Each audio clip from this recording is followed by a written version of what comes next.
careful, Chief. That elite was an ultra. Oh, bros. Church is so hard to sit through sometimes. I think I'm just picky or something, but man, it is.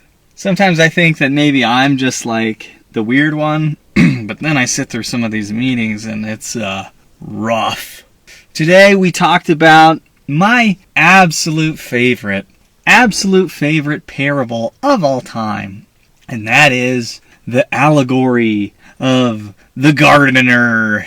And you know, it's never good enough to just say, yo, do you remember the story about the currant bush? Yeah, that one. No, that wouldn't be good enough. You have to retell the whole thing. We have to watch the Mormon Message. We have to reread the entire transcript of the Hugh B talk over the pulpit. And we have to retell it as if nobody else has heard it. Oh my gosh, it is torture. It is torturous. Why does God torture us this way? Why are we subjected to listening to this? It makes me crazy. That's what happened in church today. So, first talk out of the gate, we'll just reread the entirety of the Hugh B. Brown current bush talk. So that was that. I complained for years that church is just devolving into the current bush church. And then, you know, maybe I just get unlucky, but I swear I've heard that story like 50 times. Like, it's so bad, and it's never mentioned in passing. It's like the centerpiece of the entire lesson. So that was the first talk out of the gate. Then, rest him. Guess which hymn it is? Hymn number 1028. And I'm like, and stand up to sing it like we're a bunch of Baptists. And I'm like, what are we, black? We can't sing this in sacrament meeting. That's crazy. Hymn number 1028. I didn't know that was even a hymn. That's insane. We're singing it in sacrament meeting. Standing up. Help me, someone. It's horrible. Okay, next speaker gets up. This is what happens. They stand up and they say, welcome to the Church of Joy. Welcome to the Church of Joy. And they go on, quoting Elder Kieran and talking about how he's so super friendly and nice. He's the nicest. His spirit of niceness. It's just amazing. Oh my gosh. Welcome to the Church of Goy. What is happening to us? I get so angry. This is the lamest church ever. Welcome to the Restoration. In 1820, God appeared to Joseph Smith. Do you know what he said? He said, I am the gardener here. You know, let me tell you about the allegory of the currant bush.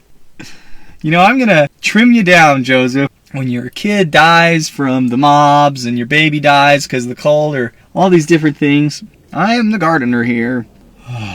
Just make it stop. Make it stop. I really wish that I could prove the church false in my mind. It's impossible. Joseph Smith was a prophet. Why did he have to be a true prophet? If I could just prove him wrong, then I wouldn't have to go through this anymore, but it's too hard. I know too much. So this is what we have to do. This is the toughest battle that God has given to his strongest soldiers. It's Chinese water torture, except every drop of water is a full retelling, a complete rendition of Hugh B. Brown's currant bush story. And when they're done with the currant bushes, they're gonna tell you about the truck that couldn't move in the snow. And you had to put logs on it so that it could move. And then when we're done with that, just wait. We're going to talk about the trees and how they grow strong in the strong winds. And they're going to grow taller. Ugh!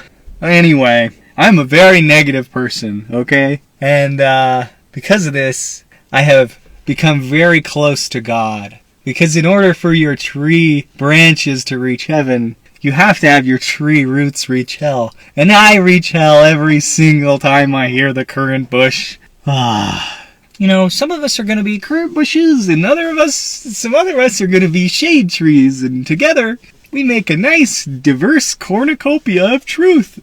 Yeah, I think that God is really only interested in olives. I have done some reading, and I think he likes grapes, and I think he likes olives. And that's about it. And he's very picky on his olives, you know. He does not like this diversity stuff. I seem to remember in the allegory of the olive tree, he got real persnickety about the quality of his olives, and he said, this tree, it's bringing forth all sorts of weird olives, all sorts of different kinds of olives, different strokes for different folks' olives, and we just don't like it, and so it's off to the fires with these guys. We're going to toss them all in the fire. Where's the allegory of the olive tree? The Lord of the Vineyard, he just freaks out and cuts everything down and throws it in the fire.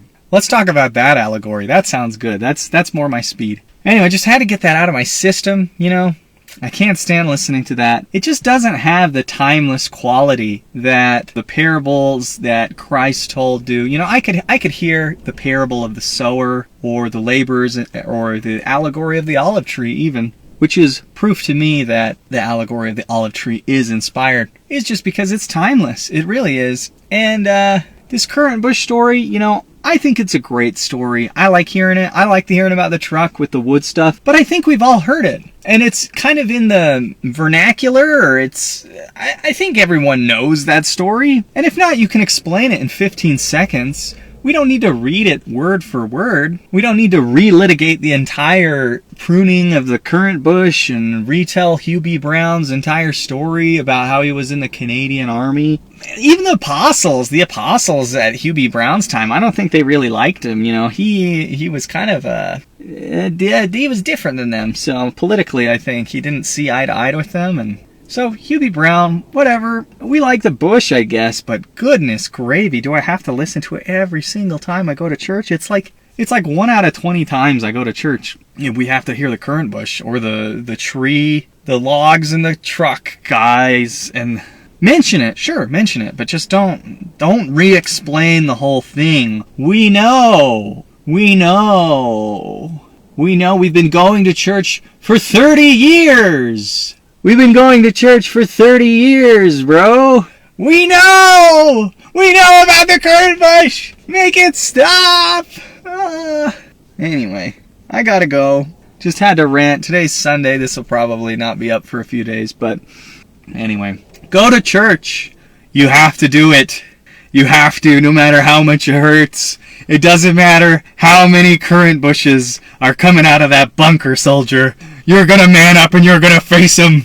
And you're not gonna retreat. You're not gonna give up. You will never, ever go inactive. It doesn't matter how many times you have to listen to that stupid currant bush story. I will not be shaken out of the Lord's church. I refuse. And that is my oath. I so swear I will be subjected to any amount of currant bush retelling stories. And I will never leave the gospel. Satan, I'm never leaving the gospel. You can't make me.